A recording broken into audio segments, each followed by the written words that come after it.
Thank you so much for joining us. There is that magic number of 100 people in the room. And of course, more than 300 people registered for today's virtual summit.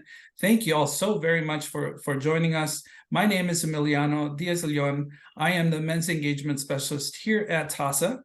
I am really honored that you could join us for another virtual summit on male-identified survivors of sexual violence on the path towards healing.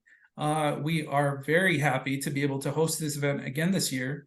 We are really grateful to those who attended last year who are here today. So if you attended last year, say hi. Let folks know in the chat that you were here last year and that you're joining us again this year. We're really grateful for your participation. We're really happy to see all of our friends, like I said, from around Texas, around the country and territories, and around the world. Thank you so much for joining us today.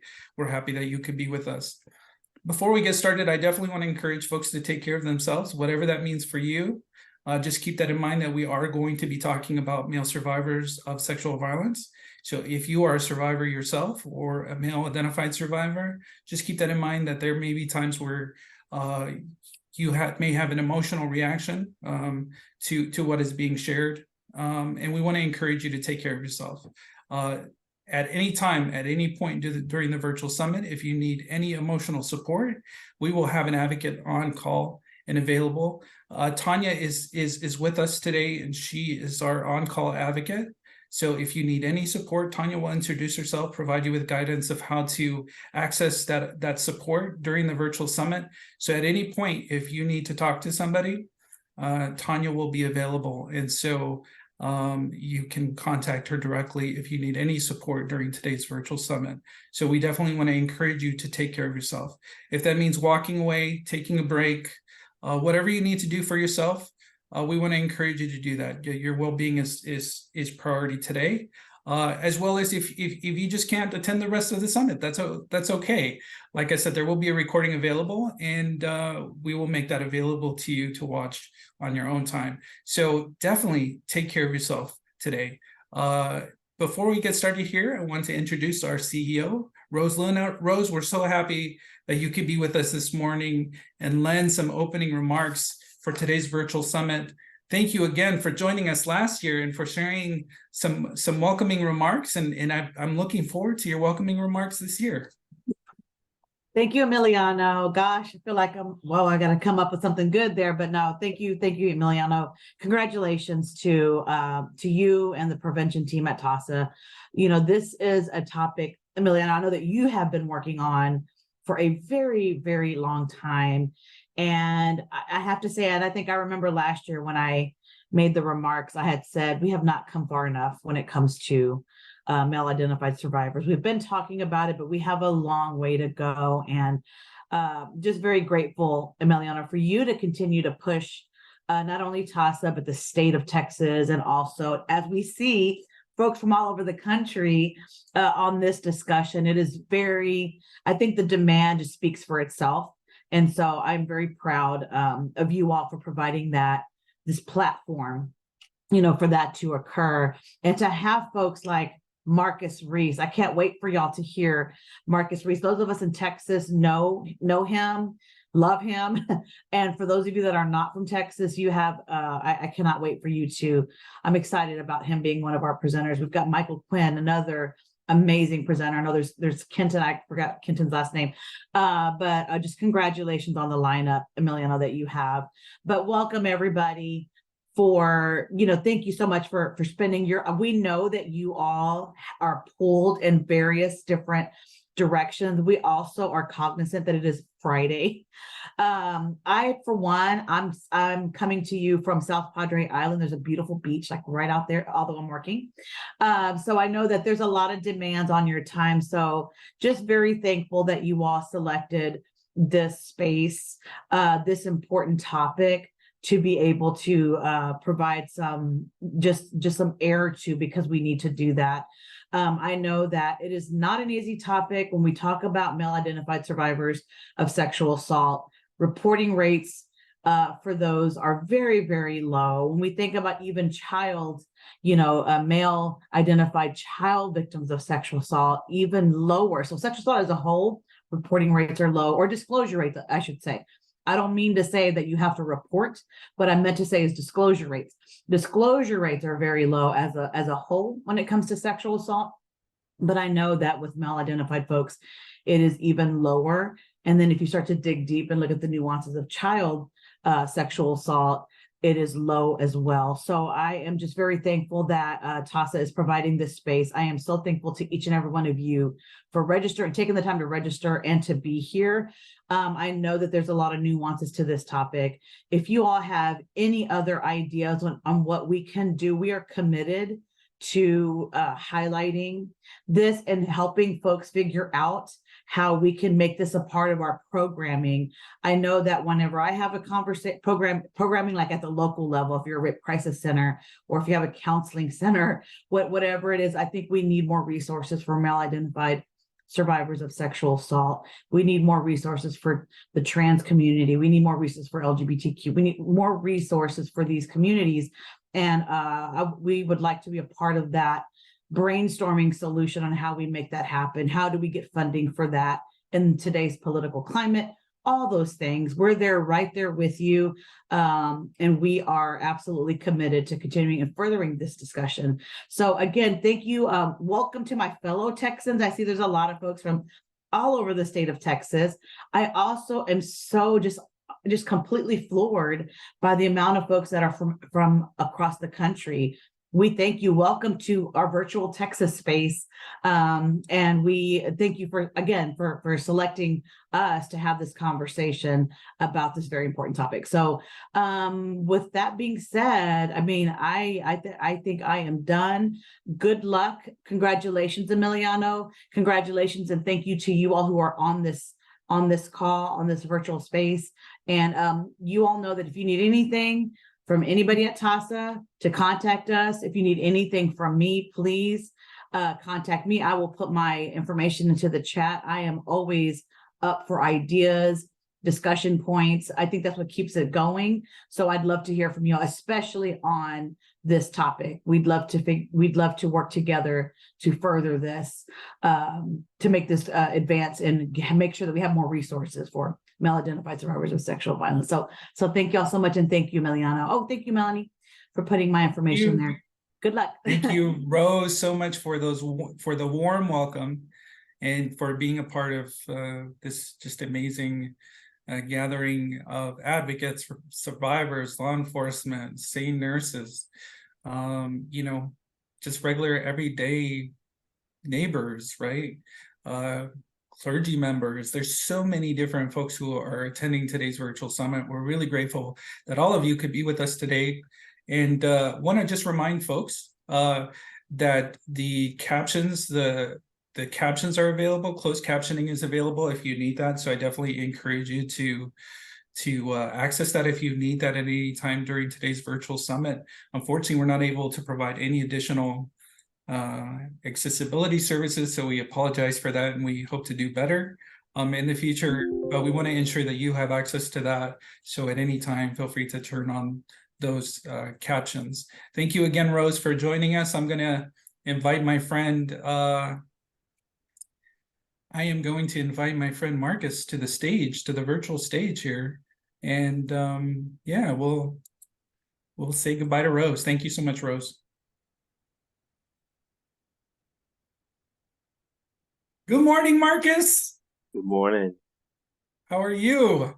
Good. Thanks for having me here today. Man, thank you so much for being with us. You know, I am just really so grateful to have you this morning. Before we start, if you'll let me, because I just want to go on and on about you. I want to share my slide and introduce you a little bit, because I think just for the folks who are in the room who don't know Marcus, thank you, Rose, for that warm welcome of Marcus and for that little introduction. But let me share my screen, Marcus, and share the amazing things about you here with the good folks who are joining us today before we get started with our discussion.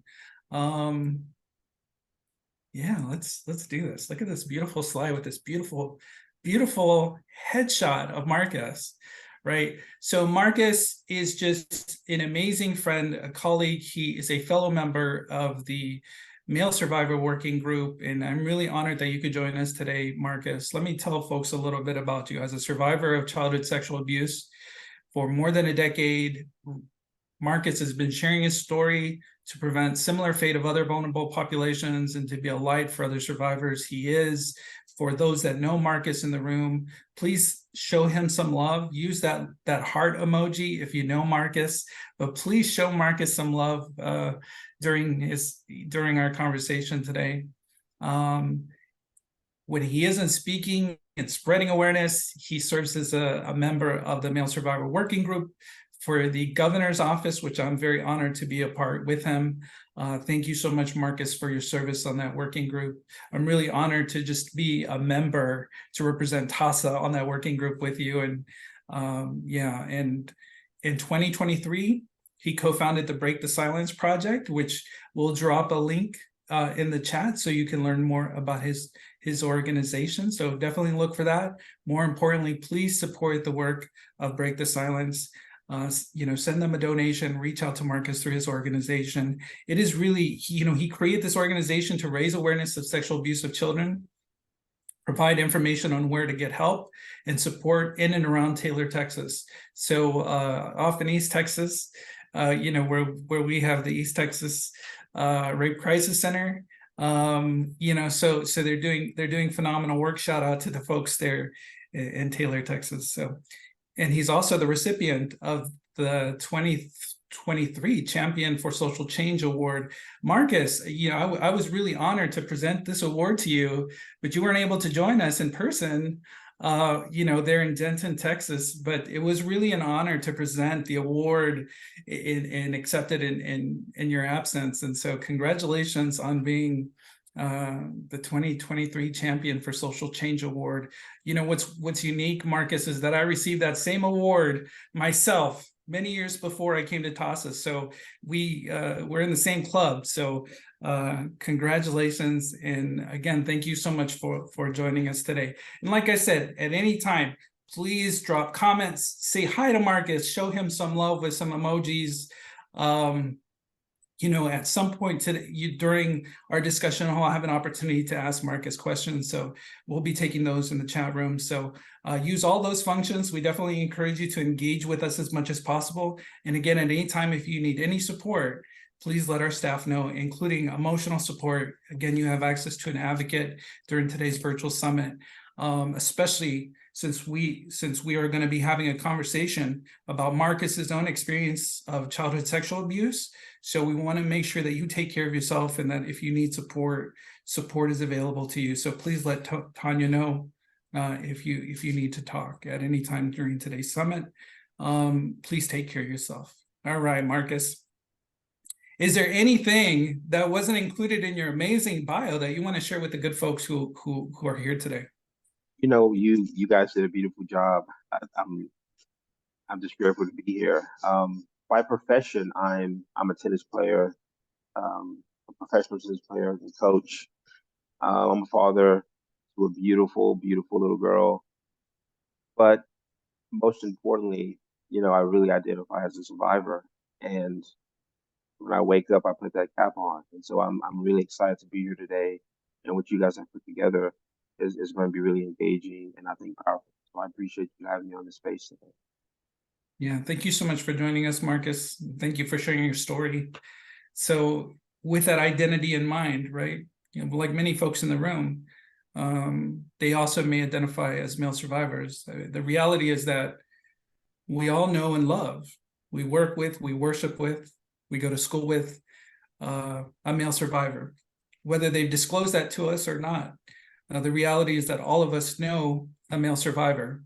And so your story is unique, right? Just like every male survivor, their story is unique. No story is the same.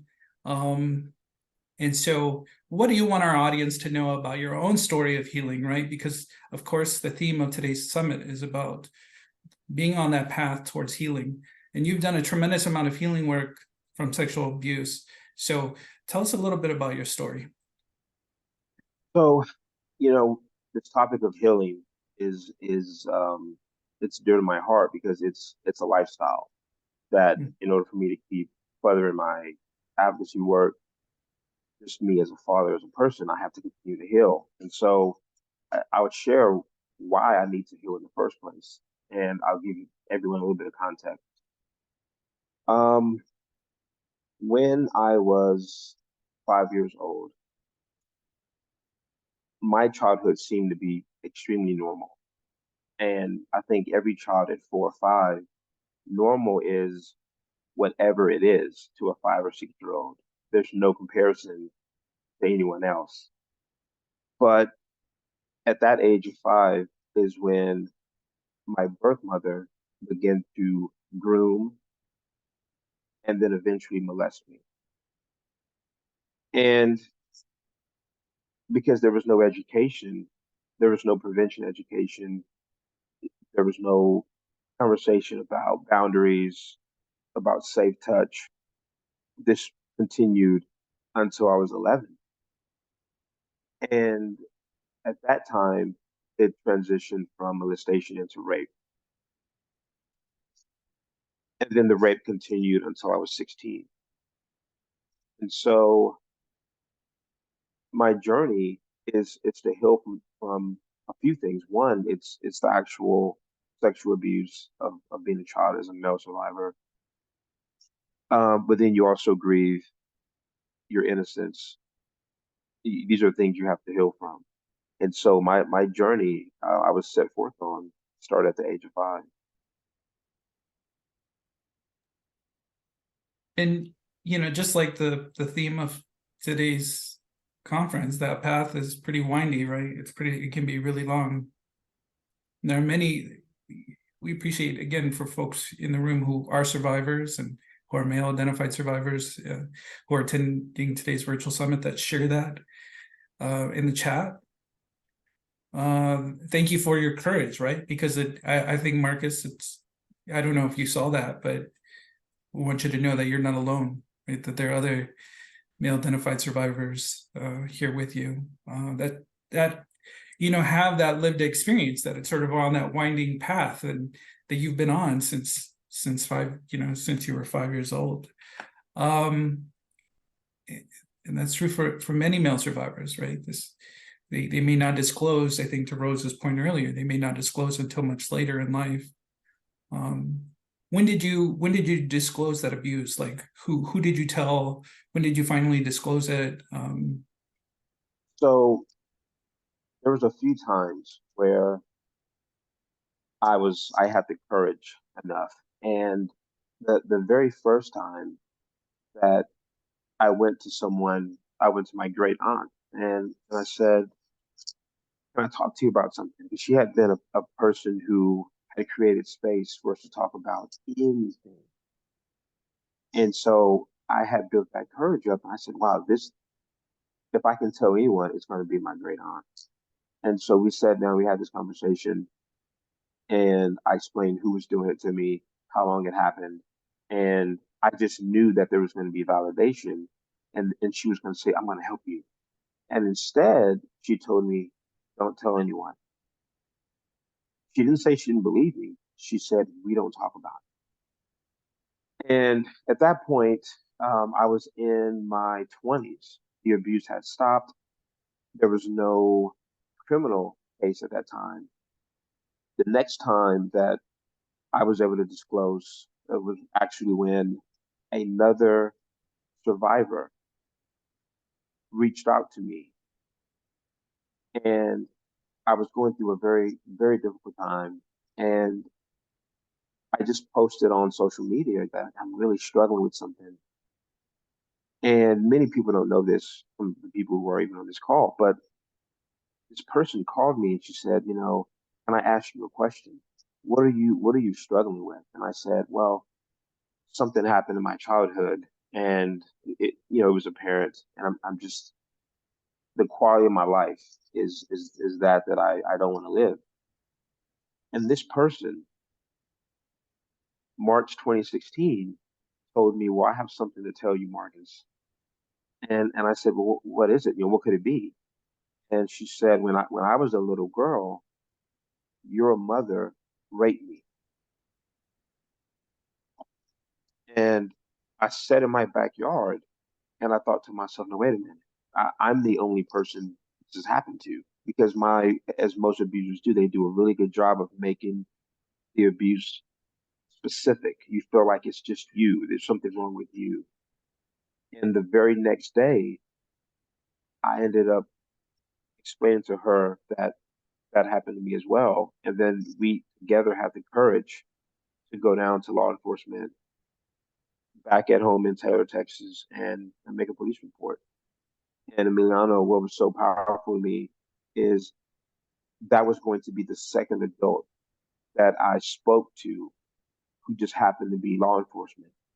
And this is a time where, depending on what that person tells me, it's going to either make me pursue or clam back up. And that officer, after he took my report, he looked up at me and he said, "Mr. Reese, you didn't deserve that.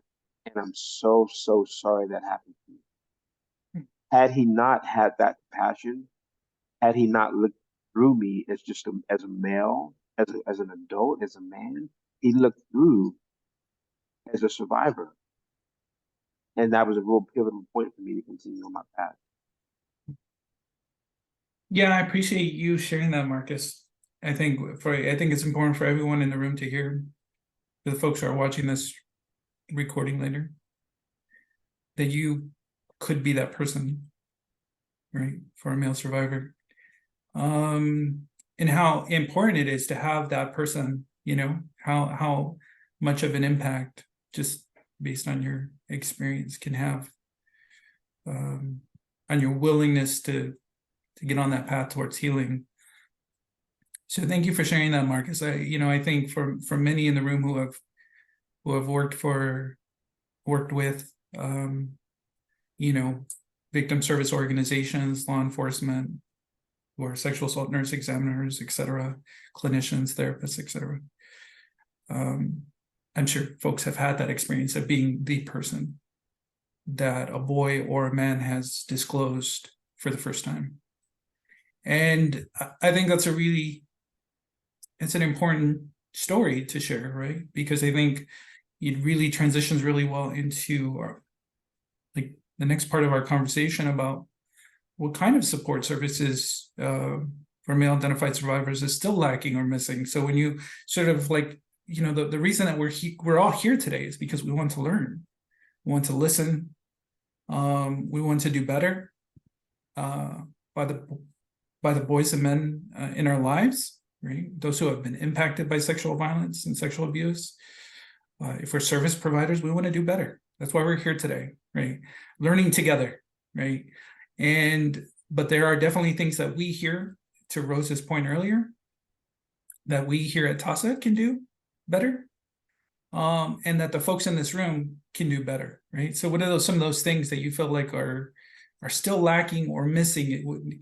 As someone who has been engaged in the advocacy space, who has been advocating for services for male survivors, what do you feel like is still missing? So when I was ready to try to get support, as someone who had just disclosed, I didn't know what that support would look like. I just was very vulnerable. And I went to my first support group that I found online, and I was welcomed initially. But after the first time attending, I was asked not to come back.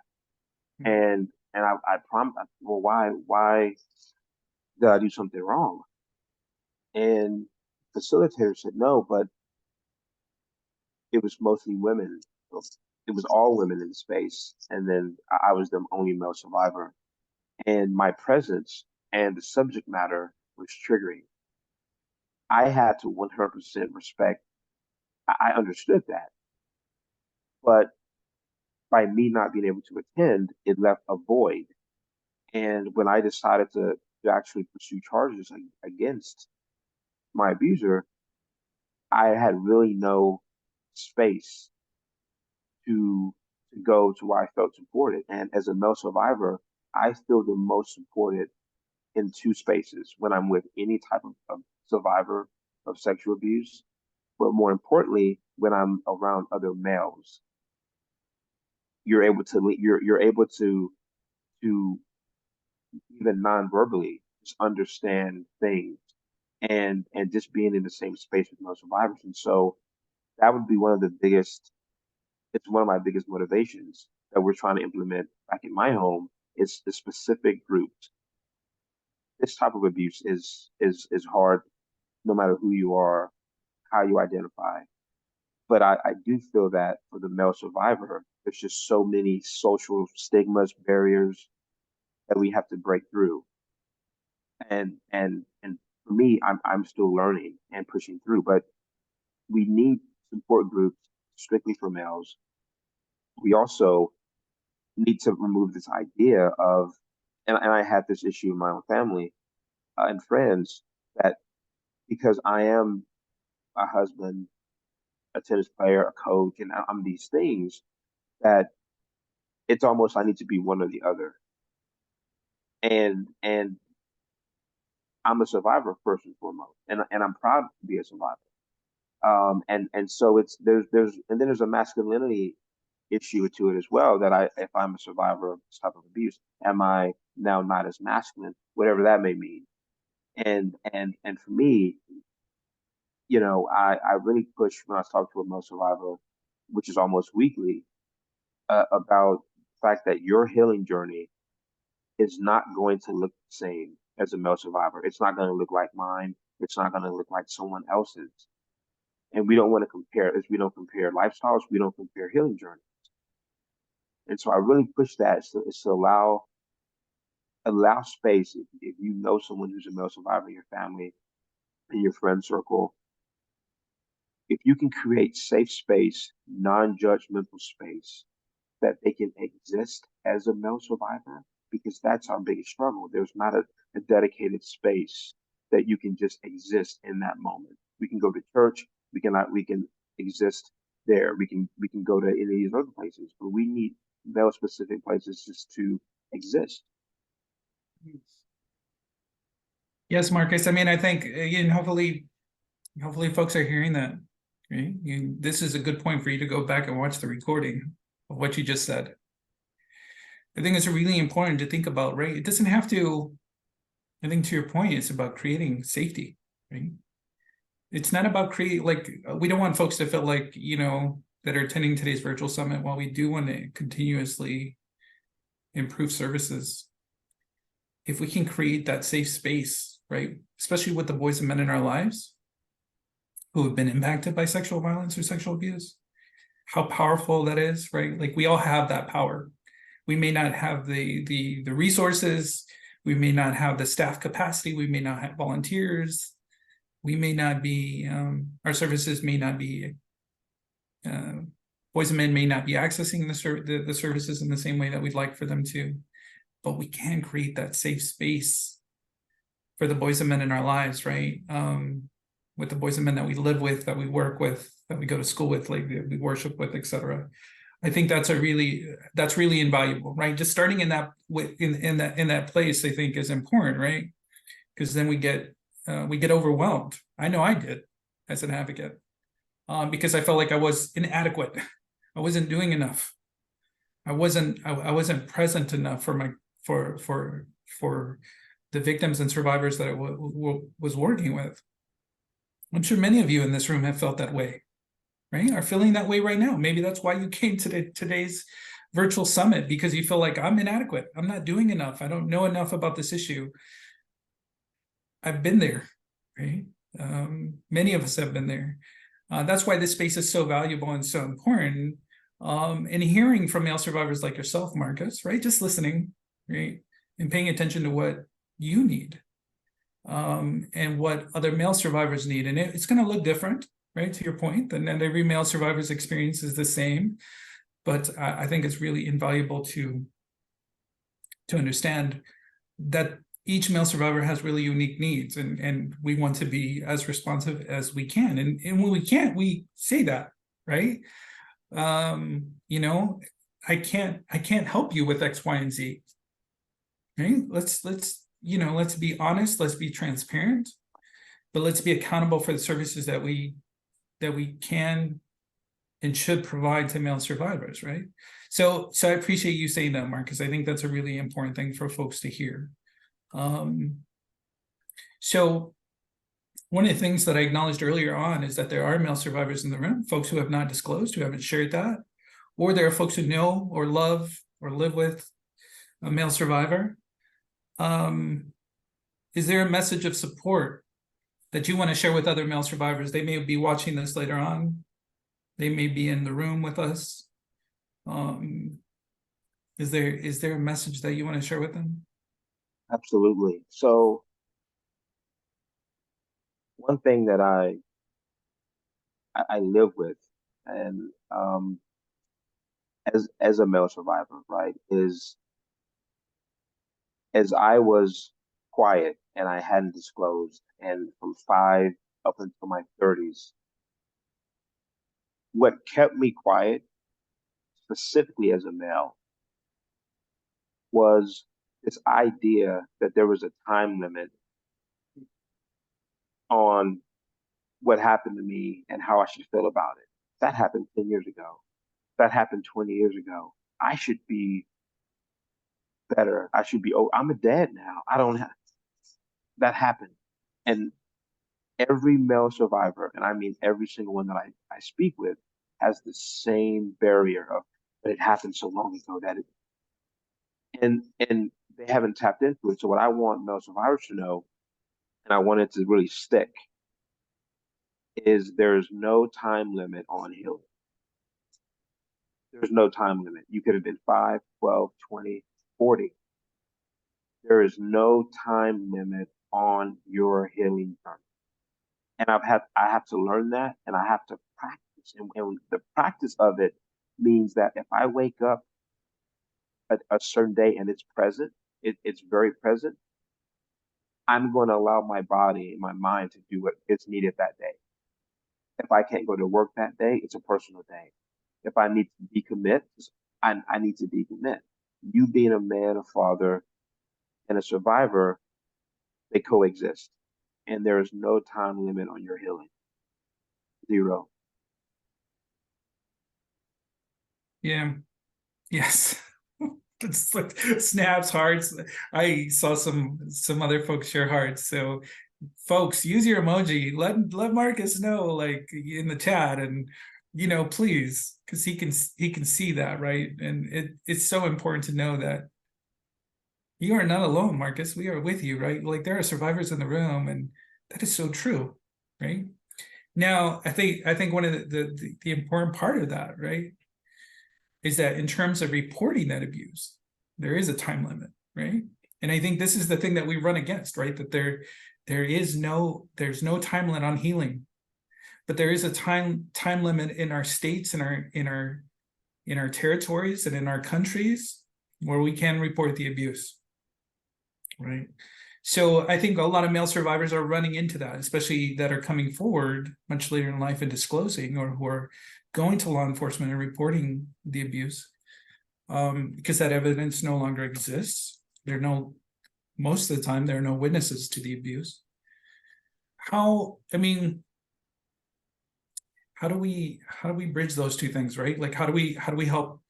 How do we address that? Because again, we want accountability. We want to hold the offender or offenders accountable, right? And the systems that we have don't allow for that, because again, the reality is that for many men like yourself, they may come forward much later in life, right?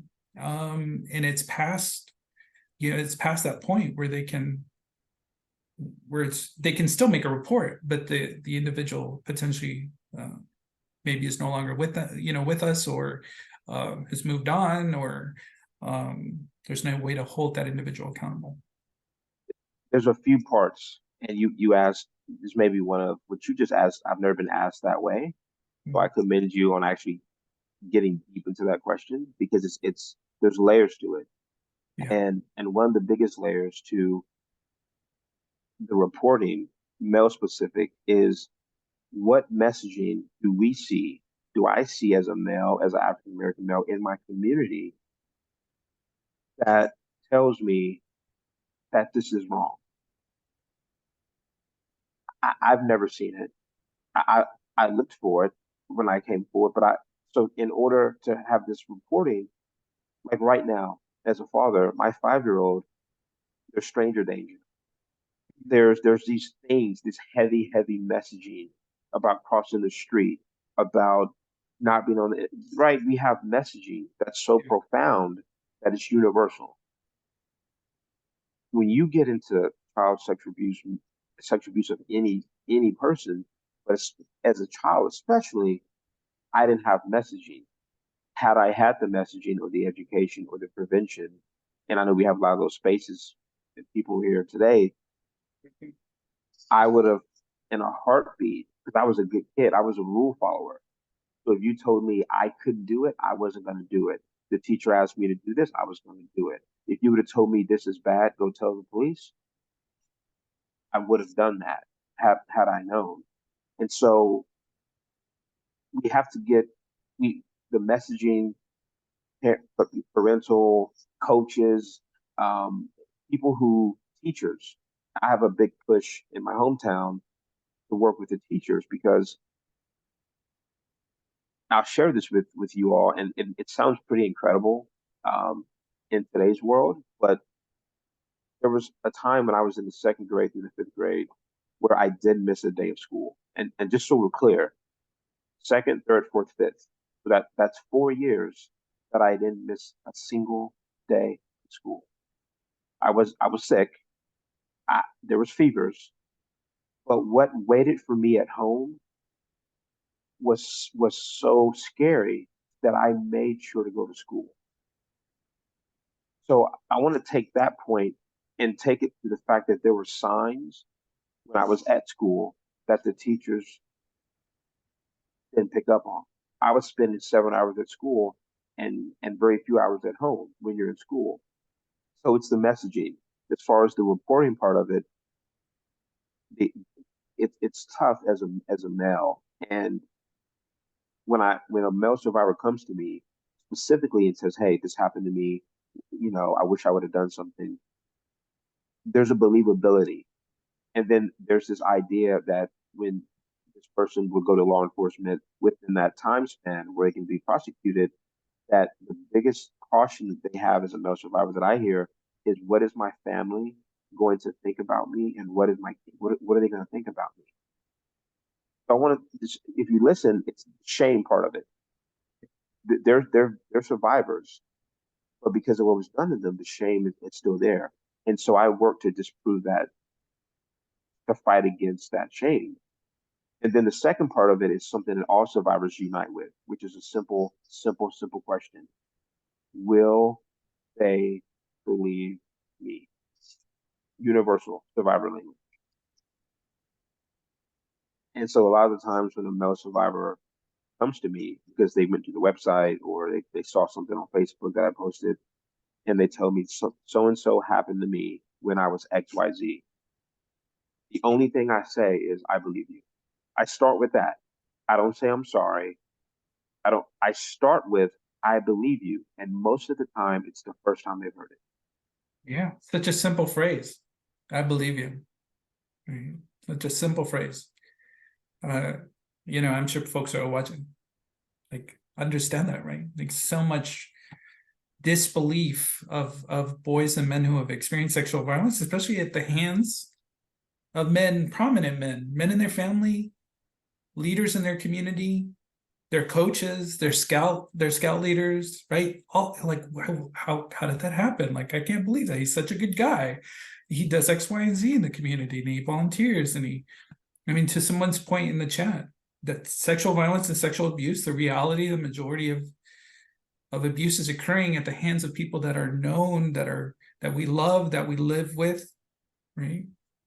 And for like the shame around that, right? Like the shame that this would happen to me, or that I was big enough or strong enough and I didn't stop it.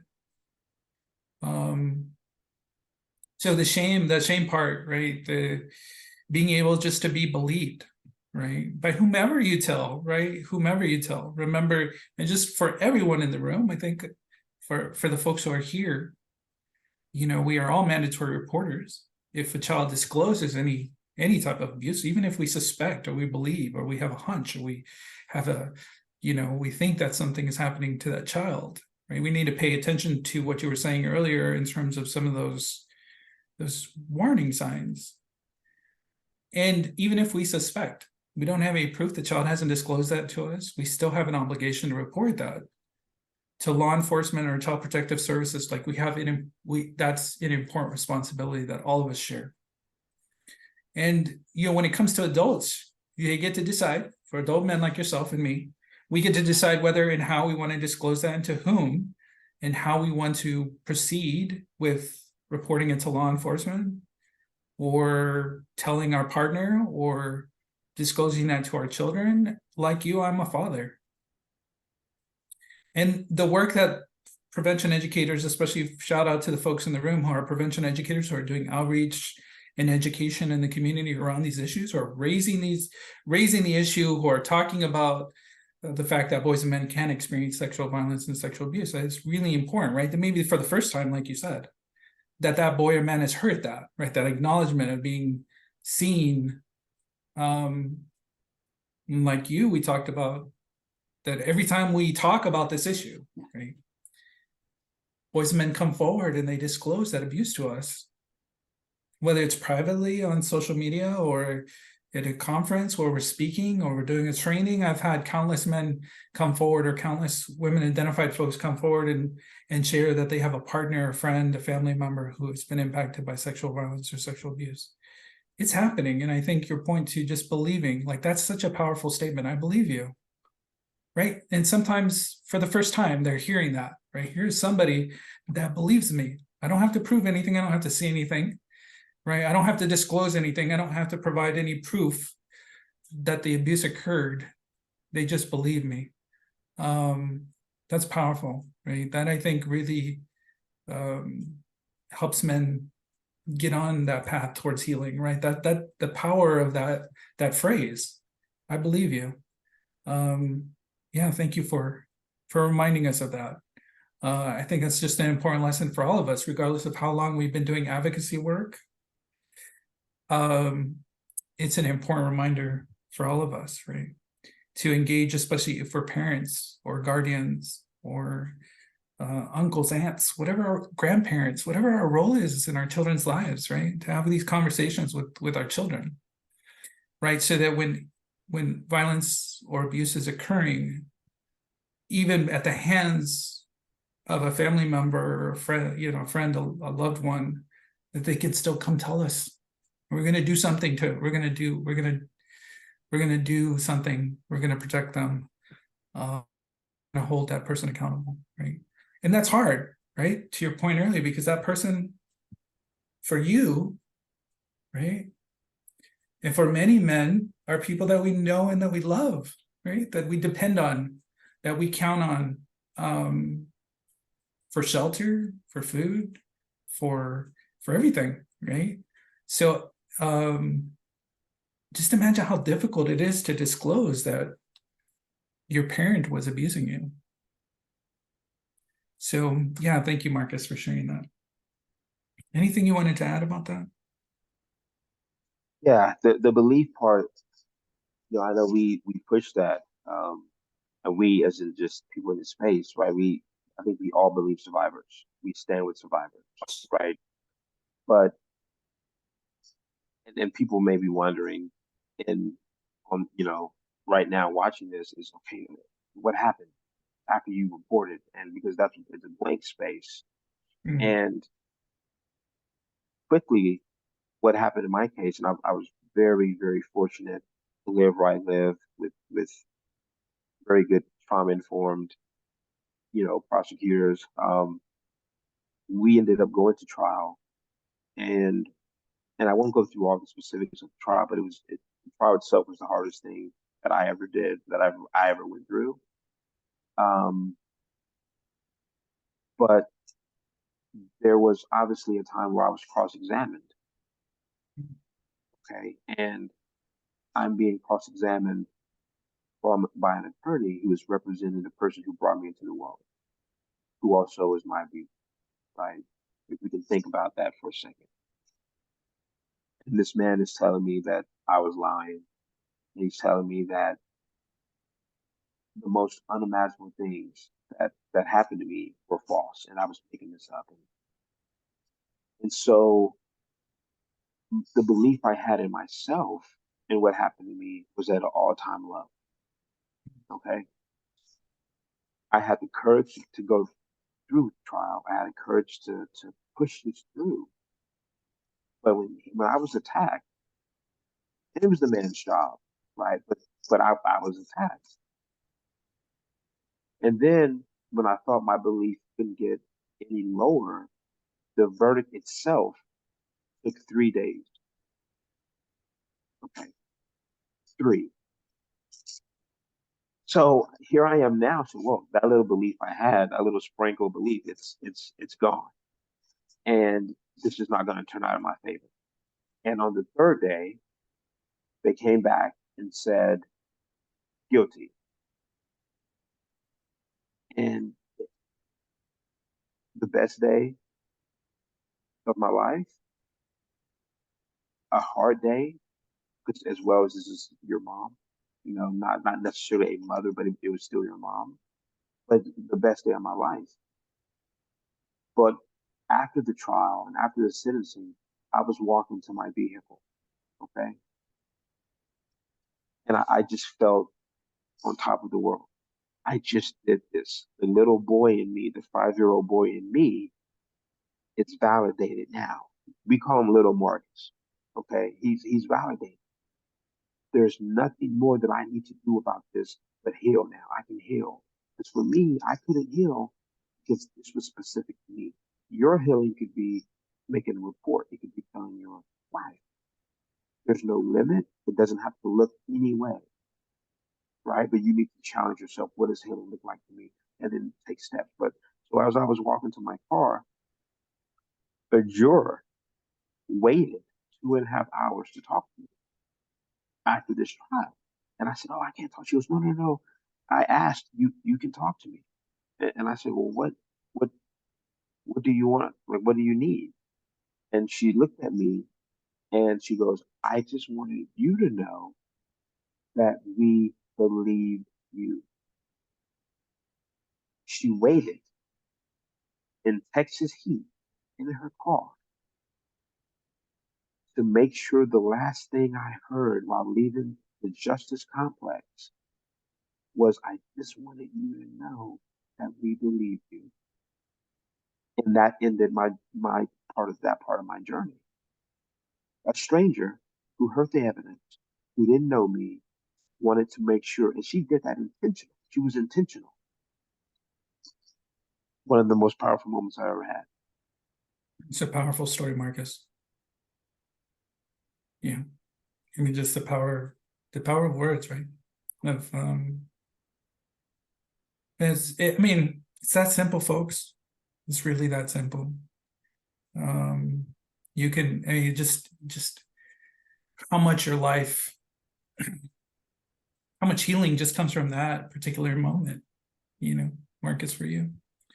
And I'm sure, other survivors in the room, probably have similar story in terms of like that moment, many moments along their healing path, of people that said or did something to remind them that they were worthy of love, right? That they were worthy of safety, that they were worthy of joy. That I think it's so powerful. Thank you, Marcus, for sharing that with us. So on that note, part of the work of the summit, in our commitment here at TAASA, is to continue to do the work to make it possible for boys and men to come forward and disclose their experiences of sexual violence or sexual abuse, right? We still have a lot of work to do in that area, but I think that requires action on our part as a sexual assault coalition, as advocates, as survivors, as clinicians, law enforcement officers, all the folks who are in this room, right? All this amazing collection of folks who are just doing amazing work in their neck of the woods, right? It requires action on our part. So what action, whether it's policy advocacy, volunteering, donating, can the people in our audience take to advocate for male identified survivors? What more can we do? What action can we take today, right now, right? To ensure that male survivors are, are able to get on that path towards healing. I think a few things. One of the most important things is because of the stigma and the idea that because this has happened to you, we still live in a place where being a man has to fit like in this box, right? And when we're speaking to male survivors in any capacity, outreach, whatever, we need to be speaking to the survivor first, the gender second. And I mean that is as you are a survivor. I'm so proud of you. I'm sorry that happened to you. Validate, and we start there because so many of my reactions were that happened so long ago. Aren't you over? All of these things because I can be successful in all of these areas in my life, but that doesn't negate the fact that I'm on a healing journey. And so just understanding and speaking to a survivor, male survivor, and just leading with, sorry that happened to you, I believe you, and going to that first. And then if you already know that there's someone in your life who's a specific, survivor, create multiple avenues of space for them to exist, not as a husband first or as as a survivor. I was fortunate that I had friends who allowed me to go to their house or we go to a park and there would be 30 or 40 minutes I would pass by because it was a day that I didn't want to be alone as a male. I didn't want my duties that day. I needed to be in a space with someone who knew what I was dealing with and they just allowed me to sit next to them. It just creates space, male specific space for the male survivor. And then we have to continue to work on educating and preventing and talking to little boys as much as we talk to little girls. It's a difference the way that we approach that right now. Yeah. And so I really push the idea that if you're talking to little girls, you need to be talking to little boys and teenage girls and teenage boys and young adult women and young adult males. It has to be the same. And if we're honest with ourselves, we're heavier. As I think as a society, we look at little girls and teenage girls, or whatever. And I wish that were the case in my situation because I think my signs look like any other survivor, except the fact that I was a male, and then I had an additional barrier of living where I lived and looking the way I look. Yeah, I appreciate you saying that, right? Because I think we have these multiple identities in terms of our masculine identity, right? That potentially can be a barrier, right? In terms of our age, our sexual orientation, our gender identity, in terms of how we identify, whether it's, to your experience, as my experience, identifying as a man of color, right? I think that's really important. I think we need to just kind of think about those things, right? Think about, are we creating additional barriers, especially for men who are part of marginalized communities, right? Are they able to access healing services, and are they able to access justice in the same way as other boys and men? I think it's a really important question, right? Something for us as individual advocates and educators and administrators and law enforcement officers and sexual assault nurse examiners, whatever our role is, right? Because we're all in this space together. That I think that's a really important challenge for us. I appreciate you saying that, to bringing that to the surface, right? Because I think it's something that we should talk about, right? That we need to address within ourselves, within our organizations, our institutions. So I appreciate you saying we still have a lot of work to do. We have a lot of change to do in the chat. And I hope you have an opportunity, Marcus, to just see all the lovely things that people have said. Right? Just take a moment and just look. Right? And again, this opportunity for you, if you haven't said something and you want to speak to Marcus, is what Marcus has said, please share it in the chat so he can see it. We shared some information about you, some recent media articles and links to your organization, your contact information. I want to encourage folks as we move into sort of the discussion around from the audience, in terms of taking some questions from the audience. That hopefully people will take the time to look at those things, right, and share them, right? Just to even inspire another man here in Texas or around the country or territories or around the world, right? Because we need to see and we need to hear men, especially men who are part of those communities that aren't seen and heard of from all the time, right? So thank you, Marcus, for sharing your story with us today, and for being so vulnerable, being so courageous. I mean, one of the most courageous men that I know, one of the strongest men that I know, the bravest men that I know. I'm so honored and to know you and to collaborate with you. And thank you. Just, hopefully I feel inspired. I hope other folks do too. So we want to take this time. And again, there's 140 of us in this room. It feels bigger. There's 140 of us in this room. And folks are joining all the time, right? I keep on seeing folks join us. So welcome to all the new folks who have just joined us. We're so happy that you're here. We'd like to take some questions from the audience, Marcus, if you're okay with that. Sure. Yeah, and our staff will do their best to capture those questions and share them with them, to share them with you. And we have the next 15 minutes to take some of those questions. So if our chat monitors have any questions they'd like to share with us, you can call those out.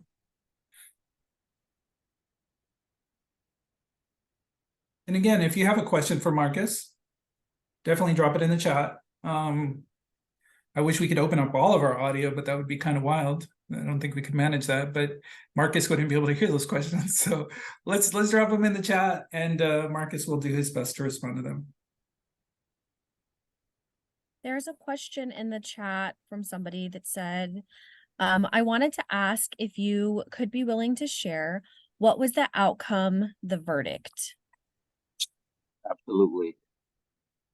So my birth mom was convicted of sexual assault of a child, and we asked for 15 years, and we got 15 years. Yeah. So we're two, and that was in 2021, and so that was just 2 years ago. So yeah.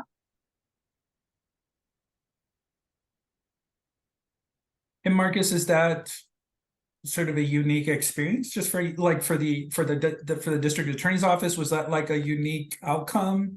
Were they sort of like? It was very unique. It was very unique because my prosecutor, from the very beginning, she said, I want to take your case. I'd like to take it to trial. And I knew by doing my research that most of these cases can get fed out and plea deals. And I was just curious. So I asked her, I said, well, why do you think that we can? And she goes, most of my, victims of childhood sexual abuse are children. I don't want to put a 7 or 8 year old or 9-year-old or 10-year-old on the stand. She goes, you're an adult. you can tell your story and you can go through the most powerful and painful parts of your journey. And so for her, this was one of the first cases that she had where she was prosecuting someone for child sexual abuse, but I was an adult survivor now. And so I was able to paint the picture that I wanted the jury to have.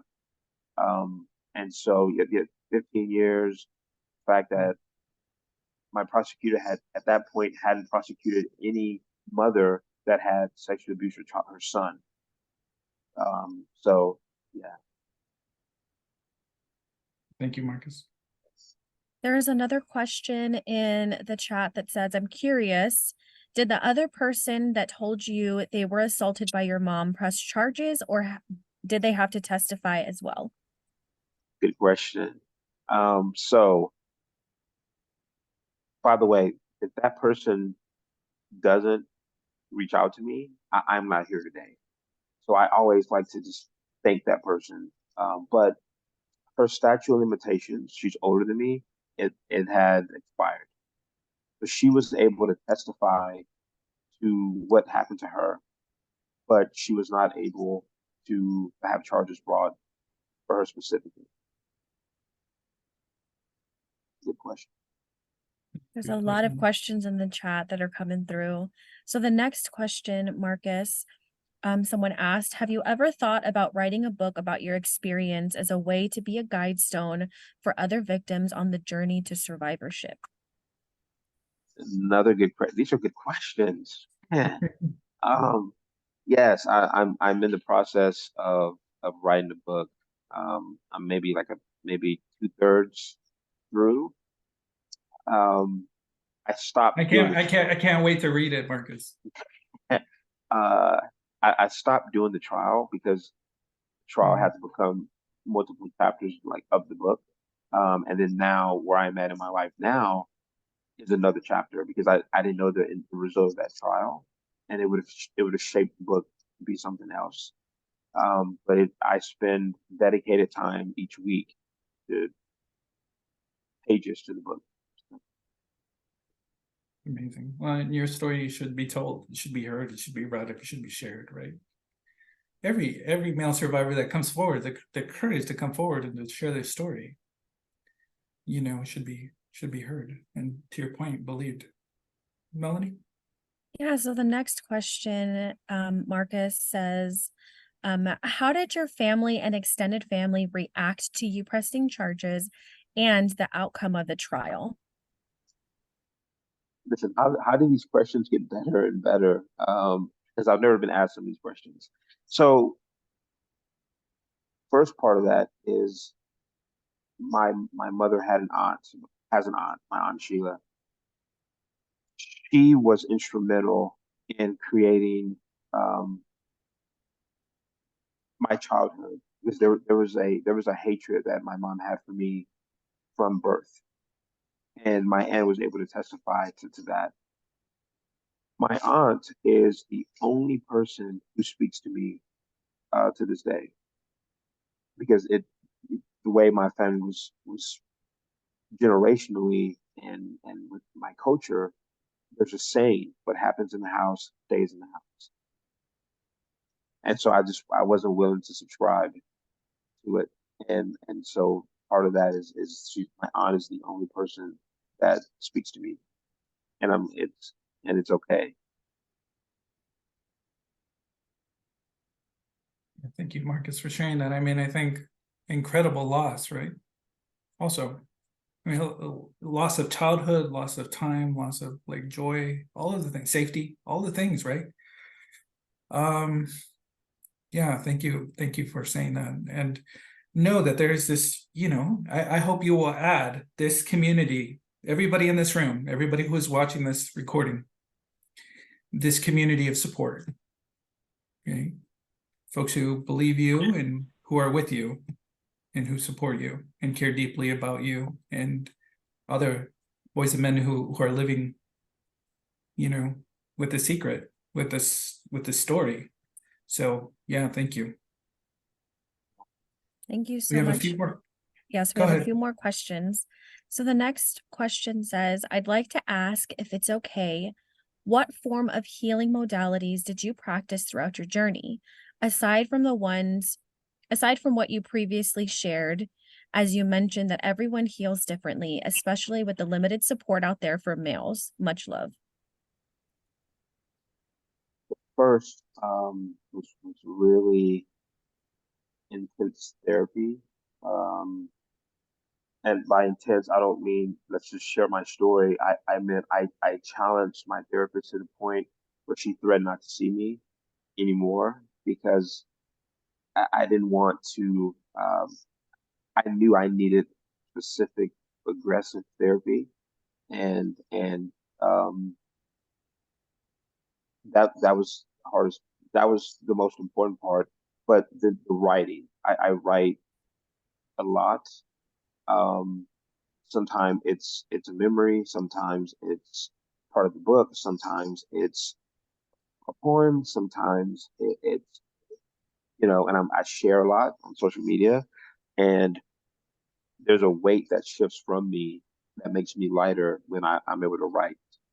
Um, and then the advocacy work that I do with Break the Silence, when I go speak somewhere, because my voice was taken for me so long, that when I speak, I give voice back to myself.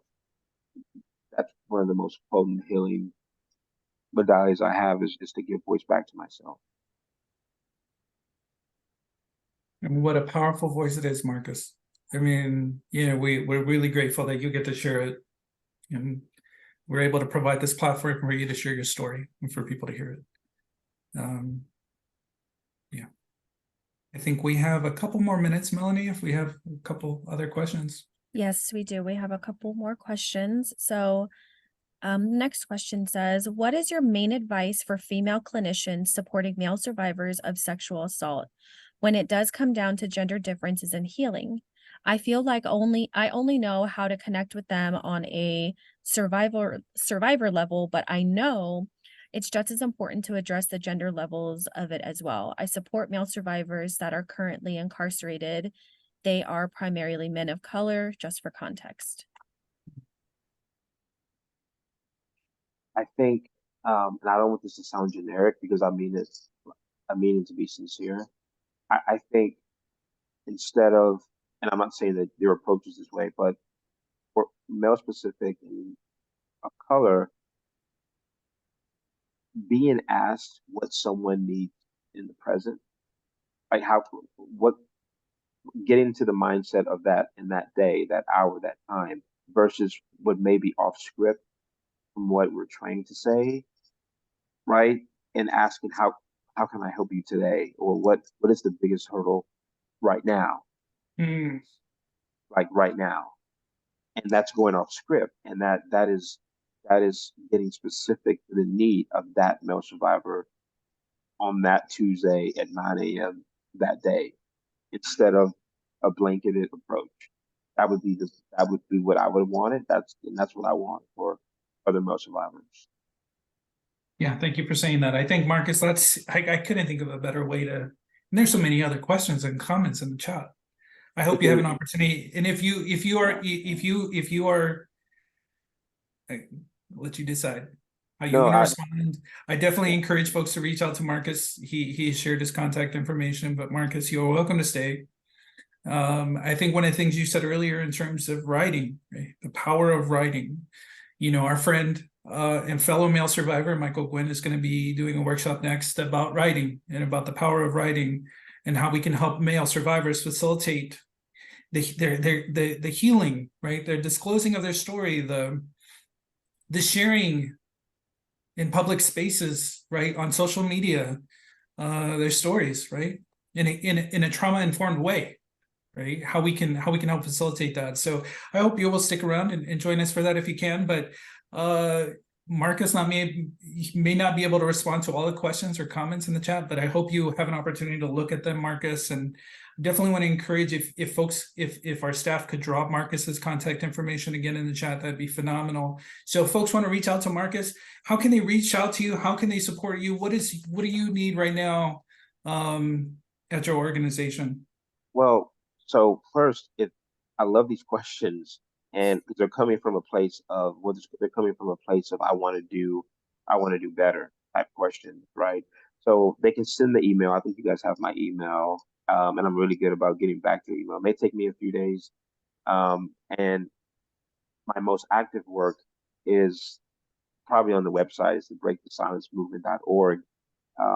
As we raise awareness about specific childhood sexual abuse, and we have our next event scheduled, our next big 3K/rally that we do. So if they head over there, they can check that out. They can make donations toward that nonprofit and kind of read more about the idea of Break the Silence. And we picked that name specifically to break the silence. So yeah, and I can be Yeah. reached through my email. But Emiliano, I thank Yeah. you for having me because No, thank you, Marcus. You know, again, we here at TAASA are honored that we get to collaborate with you, and I'm very fortunate